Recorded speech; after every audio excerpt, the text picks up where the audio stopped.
If any student can cook better than my daughter today, they can take this $20,000 home. Mom, can I join?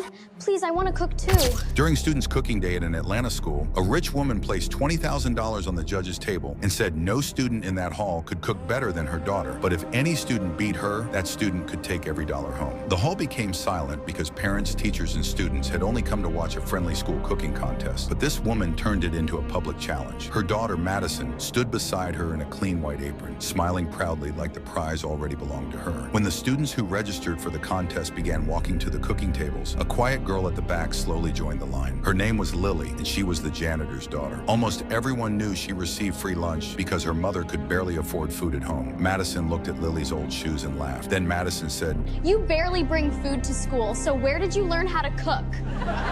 Some students laughed, and Lily's mother, who was standing near the back door in her janitor uniform, looked down in shame. The rich woman folded her arms and said, This contest is for serious students, not children looking for pity. Lily almost sat back down, but one of the judges said, If your daughter is truly the best, then letting this girl compete should not be a problem. Madison smiled and whispered, Let her disgrace herself. So Lily was allowed to join. When the cooking started, Madison used cream, fresh herbs, expensive chicken, butter, and spices her mother had brought from home. Lily stood at the next table with rice, beans, onions, pepper, and one small piece of chicken. Several other students also cooked their dishes, but none of them impressed the judges. One boy made steak and rice, but the meat came out too dry. Another girl made seafood pasta, but the sauce was too heavy. At first, students kept laughing because Lily's food looked too simple beside Madison's ingredients. But as Lily cooked, the laughter slowly disappeared. She washed the rice carefully, seasoned the beans, fried the onions until the smell filled the hall, and stirred the pot with calm hands like she had cooked through hunger many times before. Madison decorated her plate like a restaurant dish. Lily served her food in a simple bowl. When time was over, Madison carried her plate to the judges, and a few seconds later, Lily carried hers too. The judges tasted Madison's food first and nodded. Then they tasted Lily's food, and the whole table became quiet. One judge took another bite and said, This tastes like home. Another judge said Lily's food had more flavor. Then the head judge announced Lily as the winner. The hall gasped. Madison's mother stood up immediately and said, No way! You only chose her because she looks pitiful. Everyone went silent. She pointed at Lily's old shoes and said, If my daughter and this girl use the same expensive ingredients, you will see who the real cook is. Lily looked at her mother by the back door. Madison smiled because she believed Lily only knew how to cook cheap food. Then the head judge looked at both girls and said, Fine, they will cook again, but this time they must use the same ingredients. The hall became tense as salmon, cream, butter, cheese, fresh vegetables, and expensive spices were placed in front of Lily for the first time in her life. Lily stared at the table without saying a word. Madison's mother smiled and said, Now let us see if hunger can cook rich food. Then Lily picked up